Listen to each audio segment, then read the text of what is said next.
Okay, many of you have been asking for a truck tour, so let's start on the outside. This is the 2019 extended high roof Sprinter. It's got a diesel, turbo diesel engine, and we'll start in the front. Kelvin sits there when I take the helper. I got a power inverter up there that's running my USB chargers and also my Milwaukee M18 and M12 charger. I got a center storage cabinet in the front, also acts as a nice little desk. Plenty of cup holders. It holds the Dunkin' Donuts iced coffee very well.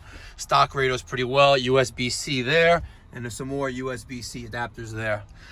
Plenty of room in the front of the cabin, and the chairs are very, very comfortable. All right, moving off to the side drawers. I have these two pull-out ones. By the way, Advantage Outfitters, they're right down the block, right down there. They did my full customization of the truck. I spent about 4 hours with them going over everything. But I have these two pull-out cabinets on top with a storage compartment on the top of the double tray. Here I keep all my power tools, most of them. On Milwaukee, got that Bosch as a battery backup, as a powered backup. Below that, I keep my refrigeration equipment. My flaring tools, tubing benders, scale, vacuum pumps, Testo smart probes, a little bit of everything. On this side, I got my press fittings, 1/2 inch to 1.25 inches, and then copper, 1/2 inch to 1.25 inches in copper. And it closes up pretty easily. I keep 2 nitrogen tanks, a B tank, and a MC tank back there. I have my M18 Pro Press kit here, my brazing setup, I have a label maker, my Testo 320, my Vito Pro Pack bag. Let's start here. Romex, BX, copper. Keep my ladder there, some insulation. I keep plenty of blower motors, condenser fan motors. The rest of the top shelf, zone panels, vent dampers,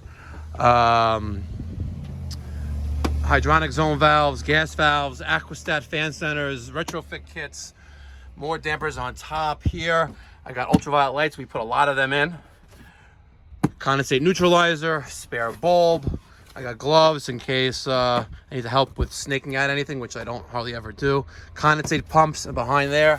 A spare Tyvek suit in case Kelvin needs to jump into a crawl space. He's covered. Next row down, starting from the back to the front, capacitors, contactors, transformers, hard starts, all different types of thermostats, you name it. I got wiring, fuses, cyclass, filter dryers, condensate tubing, leak seal. I have a client that has 100 Goodman furnaces. This is one of the inducer motors. In case it goes bad, I have it there, and I could charge accordingly.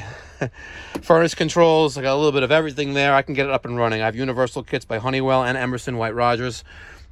PVC, shoe covers, we do some generators, so there's a maintenance kit for a 20 kW, oil, Taco 007E circulators with the Navian circulator behind there, Milwaukee M12 inspection camera, Taco circulator switching relays. I am missing a single zone. Kelvin, I need a single zone switching relay. This is also another generator kit, follow another one there. My Webstone press valves, circulator isolation flanges, some more hydronic stuff, Caleffi stuff, things of that nature. And then I got some no-hub couplings. My steam stuff is in the corner. M18 transfer pump, furnace cement, some, tray of screws, electrical stuff, followed by my plumbing and toilet and faucet long. This is 6 feet of just faucets, things of that nature. Second to bottom shelf, I keep my piping. That goes all the way up front, and there's some more stuff back there. I got my vacuum pump underneath, Kohler toolbox with a lot of fittings there. And then I have milk crates for PVC fittings that are back there, 1.5 inch, 2 inch, 3 inch. And yeah, that's about it there. Followed by just random press trays and storage containers. Here I keep all of my spray stuff, spray 9, foam seal. More on the top tray, screws, Nylog, batteries, denatured alcohol, Wink rust stain remover. That's a good way to make money with tips. You're working on a toilet and you see those rust stains on the white porcelain. Use this and you're golden. You're golden with the client. Tapes, disconnects, thermostat wire. We work on a lot of Burnham Alpines. There's an Alpine service box. I got some electrical wisp behind there. And then here, you know, it's accordingly. Staple gun with mini strips for the ductless. Stickers, my backup label maker, drill bits, whole different types of stuff. We don't work on oil, but I have this for about 10 years, so I'm still keeping that. Boiler treatments, I like the Surge-X for steam boilers, Surge Master for also for steam boilers, and back there, a can of the Calci-Free for tankless flushing when I use the tankless flush container. Relief valves for water heaters for boilers, flange sets for circulators, some CO2 cartridges, which not in season, but that's normally packed in the summer months.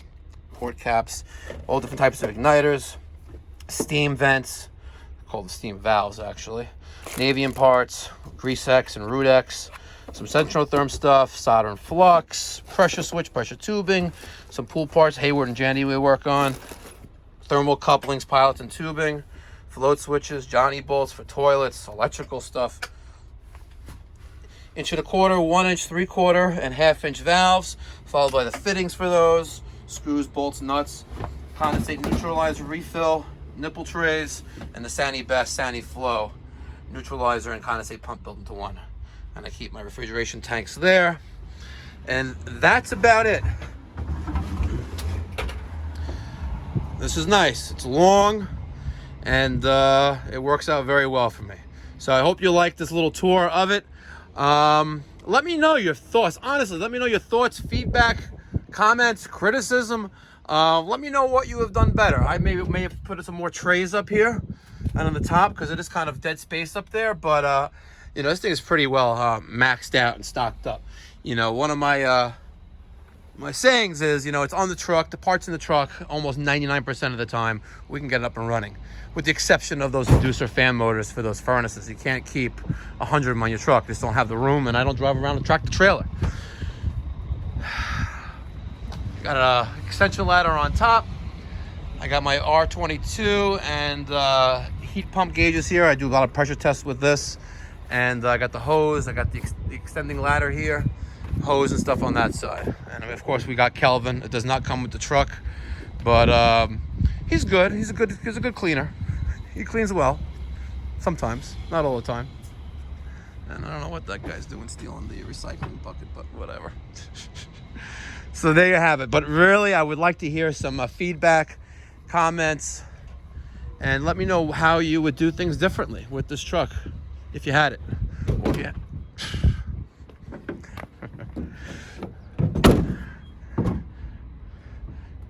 Week 1, by the way, backed into a tree because I'm not used to having a long-ass truck. And the only problem I have with this thing, the only thing I have with this thing is brakes. I got 5,000 miles on this thing. I just went in for service because sometimes the brakes grind, like I'm killing my rotor. Sometimes it doesn't. Sometimes it squeaks.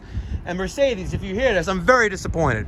You know, for a $70,000 investment sitting right there in the street, you know, in 5,000 miles, your service manager at Mercedes of Massapequa shouldn't be telling me I drive too hard, I brake too hard, and it's like I have 15,000 miles on it. That is complete bullshit. Mercedes of Massapequa, complete bullshit.